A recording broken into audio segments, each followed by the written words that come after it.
Lesson 3, this is where things are going to get good. If you did the play along track at the end of lesson 2, you were probably a little bit bored, and you should have been, because without any tension, it's not really that interesting to just play up and down arpeggios, which is essentially what you were doing when you were using only chord tones. So now we're going to get a little bit more interest out of these additional tense notes, but they're still going to be relatively safe because we're adding only that first level of tension. If you remember the pyramid I showed you, that top of the pyramid was just the chord tones. When you do the next more broad level down, we're adding 2 notes. We're going to pentatonic scales now. You're a guitar player, so you've played a bunch of pentatonic scales, but we're going to target the chords specifically in a progression now with a pentatonic scale for each chord. And that's a little bit different from how you might have used pentatonics in the past. A lot of people think pentatonic scales, they think rock solos, which usually come from the blues. But we're not going to use a blues approach here. In the blues, you pretty much just say, hey, we're playing an E blues, so let's just use E pentatonic scales all over the place. We're going to get a little more granular. We're going to dig in per chord and assign a pentatonic scale to each chord. Now that could get a little bit tricky if you're thinking to yourself, I've got 6 major and minor chords in a given key. Are you saying I've got to use 6 pentatonic scales just to solo over the chords in the key? No, that's not what I'm saying. Actually, we're going to get away with 3 because you can use each pentatonic scale for 2 of the chords in a key, and that's what this lesson is about. So you're going to need to know a couple theory topics to get us going on this. You'll need to, first of all, have just a basic grasp on what a pentatonic scale is, and if you're not clear about that, there's a lesson for it. Click this thing right here somewhere. The other thing is you kind of need to know about relative, major, and minor. And this is the idea that a major scale is also a minor scale. It applies to 7-note scales, but it applies to pentatonic scales as well. So definitely brush up on relative, major, and minor. If you're not clear on that, here's a link. Now, we're going to talk very specifically about how to get a pentatonic scale to be both major and minor. And we're going to do this in the key of D. There's going to be a play-along example, and it's going to be a little bit different from the other one because there's going to be 2 parts to it. But I want to make sure that you're very clear on the fact that we're going to do this in a single position. We're not going to do this all up and down the neck. We're going to do it in a single position, and I'll talk a little bit more when the lesson's over about how you're going to move that to the other places up and down the neck. All right, here we go. All right, let's talk about these major and relative minor relationships, and I'm going to demonstrate this in the key of D. Now, when it comes to your 3 major chords, all right, that's the 1, the 4, and the 5. In the key of D, these are D is 1, G is 4, and A is 5.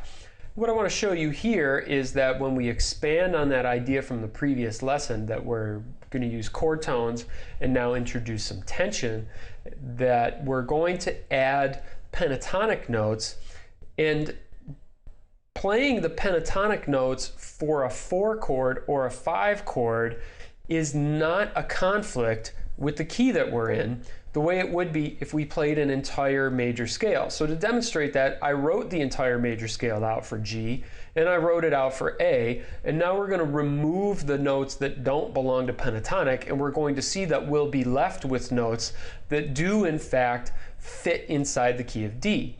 So those pentatonic notes are the half steps, okay? So the half steps between 3 and 4, and the half steps between 7 and 1. So what we'll do first is we're going to remove 4. Then we're going to remove 7. And if you're confused about why that is, you might want to go back to that lesson on the pentatonic scale. And when we look at the notes that we're left with here in the G major pentatonic scale, you can see that they do not conflict with the key of D major. We took out the only note that did conflict, and that note was C natural. Wouldn't have worked in D major. We're not going to do it when we play the pentatonic scale. Therefore, there's nothing wrong with playing a G major pentatonic scale inside the key of D.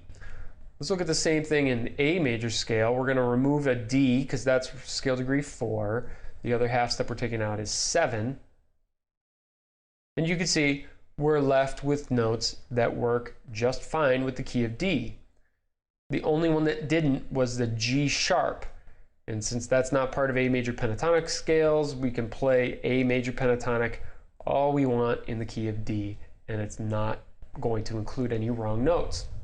Let's take a quick look at all of these chords here in the key of D major. This one should be diminished, but like I said, we're not going to bother with the diminished chord. Just not worth our time right now. So let's see what happens when we add up all of these pentatonic scales and how that covers the minor chords as well. Because of the relationship between relative major and minor, we know that a D major scale also is the same thing as a B minor scale, because that's the sixth of D. All right, so that relative major minor always goes 1 to 6. So whether we're talking about 7-note major minor scales or 5-note pentatonic scales, doesn't matter at all. It's the same concept. So if I'm playing a D major pentatonic scale, that same set of 5 notes also creates the sound of a B minor pentatonic scale if you simply adjust your sense of where the root is. Now, because of that relationship working 1 to 6, and the thing we just demonstrated about how G major and A major pentatonic scales don't leave the key of D, now we have the ability to use that relative major minor relationship to cover the other 2 minor chords in any key without introducing new scales. So if you think about that A major pentatonic scale, we just demonstrated that it fits within the key of D. Its relative minor is here also. If you were to think for a moment of A being a 1 and count up to the 6th so that you can find the relative minor scale, that 6th of A is F sharp minor. So that A major pentatonic scale that we just demonstrated fits in D, also fulfills the need to cover the 3 chord here. The A major and F sharp minor pentatonic scales are the same thing, just with the roots located in a different spot. So I can play that same scale when I encounter an A chord here in the key of D, or I can play it when I encounter an F sharp minor chord in the key of D. And the relationship is identical between G and E minor. So when I get my 4 chord, I'm going to play G major pentatonic scales, but it also works on the 2 chord. All right, so now that we've added this little bit of tension, you can see that we can cover a ton of ground with simply 3 pentatonic scales. Now, we haven't yet started thinking about all the possibilities for increasing tension like we would if we were talking about 7 notes on every one of these chords, because we're gradually easing our way into the use of tension. But you can see that this sort of intermediate level of tension here, by going from the 3 notes in the chord tones to the 5 notes in the pentatonic scales, does not really substantially increase the complexity of your mental process as an improviser. Yes, this isn't going to be, a cakewalk. This is not the easiest thing you're ever going to do if you've never done it before, but it's still not quite that complicated, because you can accomplish the improvisation over all 6 of these chords with just 3 scales. Let's flip this over to the diagrams now, and you're going to see that if I'm going to sum all of these patterns for D major, for G major, for A major pentatonics, now this is going to get a little bit messy, but what I want to demonstrate is that once I've summed all of these patterns, what you can see here is that I've got a D major scale, a 7-note scale that results from summing all these pentatonic scales. And that was, I think, demonstrated here, although we didn't actually write out the fact that missing notes here are made up by the other scales. But I think you can see here that when we sum all these patterns, what we're left with is a 7-note D major scale. We're almost ready to dive into our play along track. Here's how it's going to work.